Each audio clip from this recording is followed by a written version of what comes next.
Ils fleurissent tard dans l'année et peuvent résister à un gel modéré. Les chrysanthèmes ne devraient pas être trop dérangés par le froid cette année. Traditionnelle fleur de la Toussaint, elle apparaît sur les tombes au début du mois de novembre.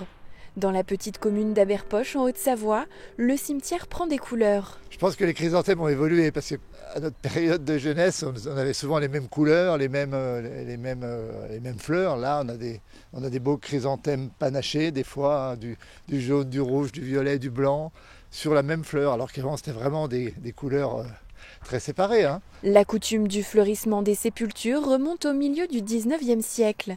Elle prend de l'ampleur avec l'appel de Clémenceau qui, lors du premier anniversaire de l'armistice, avait invité les Français à fleurir les tombes des soldats tombés au front.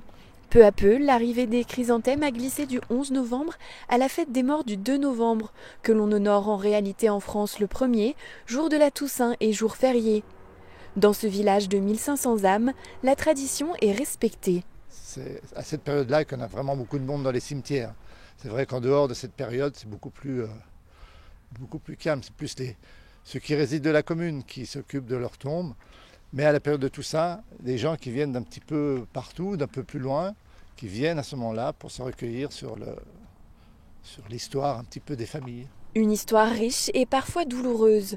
Françoise est venue avec sa famille fleurir la tombe de son père, rescapé des camps de concentration pendant la Seconde Guerre mondiale et témoin d'un terrible événement dans la commune voisine d'Aberlulin. En 1943, en effet, la veille de Noël, alors qu'ils participaient à un bal clandestin, 25 jeunes sont fusillés par les Allemands. 8 sont envoyés en camp. 2 seulement en sont revenus, parmi eux donc le père de Françoise, aujourd'hui décédé, et dont la famille entretient très régulièrement le tombeau. On y vient tout au long de l'année. Mais la Toussaint, oui, on vient fleurir, on vient se recueillir, oui c'est important. C'est quelque chose que je ne pourrais pas manquer. Comme Françoise, plus de 5 millions de Français ont fleuri les tombes de leurs défunts à la même période en 2021. Si les chrysanthèmes ne sont plus les seules fleurs choisies, elles représentent encore 67% des végétaux achetés à la Toussaint, d'après la Fédération française des artisans fleuristes. Pour ces derniers, il s'agit de la deuxième période la plus importante après les fêtes de fin d'année, loin devant la Saint-Valentin ou encore la fête des mères.